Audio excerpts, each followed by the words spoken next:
जय श्री गणेश। आइए सुनते हैं बुधवार के दिन गणेश जी की सुनने जाने वाली पौराणिक कथाएं। शकट चतुर्थी व्रत करने से घर परिवार में आ रही विपदा दूर होती है, कई दिनों से रुके हुए मंगल कार्य संपन्न होते हैं तथा भगवान श्री गणेश जी की असीम खुशियों सुखों की प्राप्ति होती है। माह की किसी भी चतुर्थी के दिन भगवान श्री गणेश जी की पूजा के दौरान सकट चतुर्थी यानी सकष्टी गणेश चतुर्थी व्रत की कथा पढ़नी व सुननी चाहिए। आइए सुनते हैं 4 पौराणिक कथाएं। पहली कथा पौराणिक एवं प्रचलित श्री गणेश जी कथा के अनुसार एक बार देवता कई विपदाओं में घिरे थे। तब वह मदद मांगने के लिए शिव जी के पास आए और उसी समय शिव के साथ कार्तिकेय तथा गणेश जी भी बैठे थे। देवताओं की बात सुनकर शिव जी ने कार्तिकेय व गणेश जी से पूछा कि तुम दोनों में से कौन सा देवताओं की कष्ट हरने के लिए जाएगा, कौन इनका निवारण करेगा। तब कार्तिकेय व गणेश जी दोनों ने ही स्वयं को कार्य करने के लिए सक्षम बताया।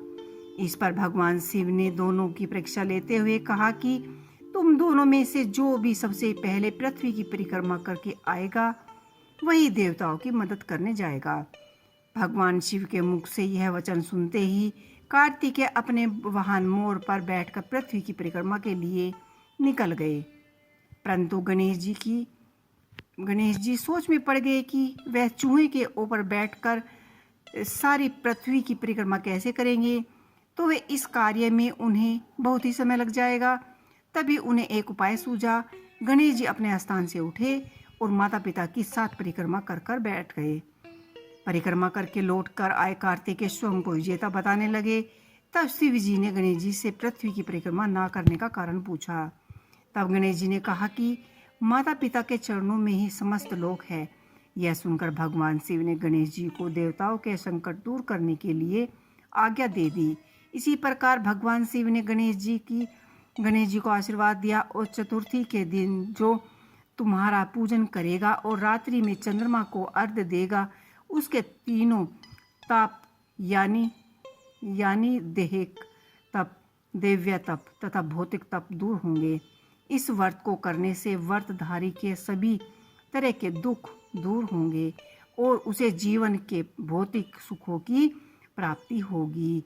चारों तरफ से मनुष्य की खुशी समृद्धि बढ़ेगी और पुत्र पौत्रिक धन ऐश्वर्य की कभी भी कमी नहीं होगी। आइए सुनते हैं दूसरी कथा। एक समय की बात है, राजा हरिश्चंद्र के राज्य में एक कुम्हार रहता था। वह मिट्टी के बर्तन बनाता था, लेकिन वह कच्चे रह जाते थे। एक पुजारी की सलाह पर उसने इस समय समस्या को दूर करने के लिए एक उपाय पूछा। एक छोटे बच्चे को मिट्टी के बर्तन के साथ आवे में डाल दो। उस दिन सकट चतुर्थी का दिन था। उस बच्चे की माँ अपने बच्चे के लिए बड़ी परेशान थी। उसने गणेश जी से बेटे की कुशलता की प्रार्थना की। दूसरे दिन जब कुम्हार ने सुबह उठकर देखा तो आवे में बर्तन तो पक गए, लेकिन बच्चे का बाल विवाह करना हुआ था। वह डर गया और राजा के दरबार में जाकर सारी घटना बताई।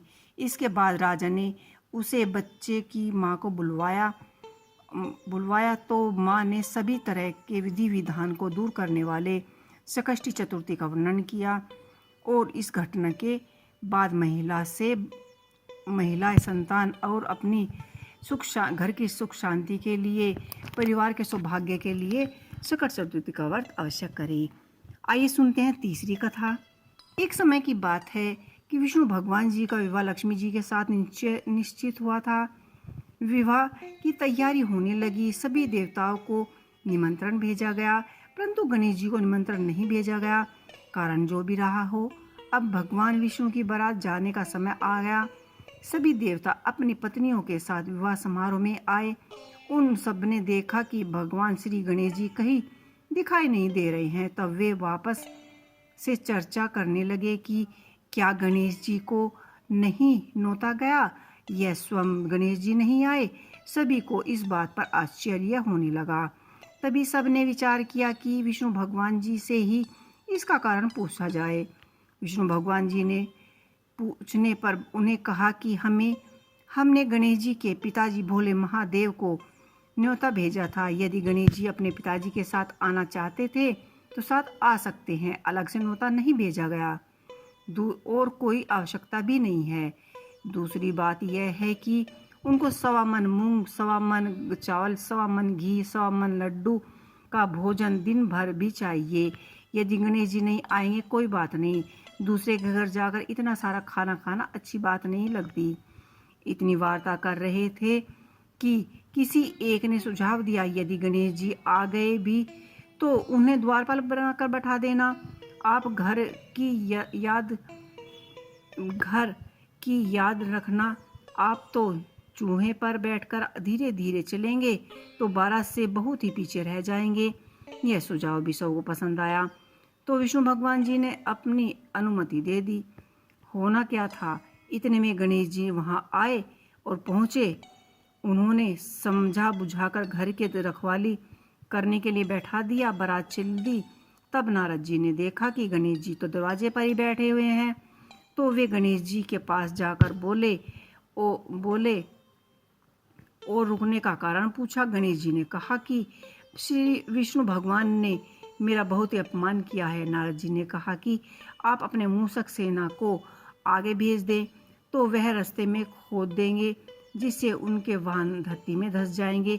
तब तो आपको सम्मानपूर्वक बुलाना ही पड़ेगा। अब तो गणेश जी ने अपने मूषक सेना जल्दी से आगे भेज दी और सेनाओं ने जमीन में पोल कर दी। जब बारात वहां से निकली तो रथों के पहिया नीचे धंस गए। लाख कोशिश करने पर भी परंतु पहिया नहीं निकले।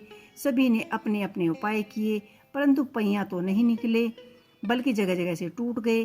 किसी की समझ में नहीं आ रहा था कि अब क्या करें। अब तो नारद जी ने कहा कि आप लोगों ने गणेश जी का अपमान किया है, अच्छा नहीं किया।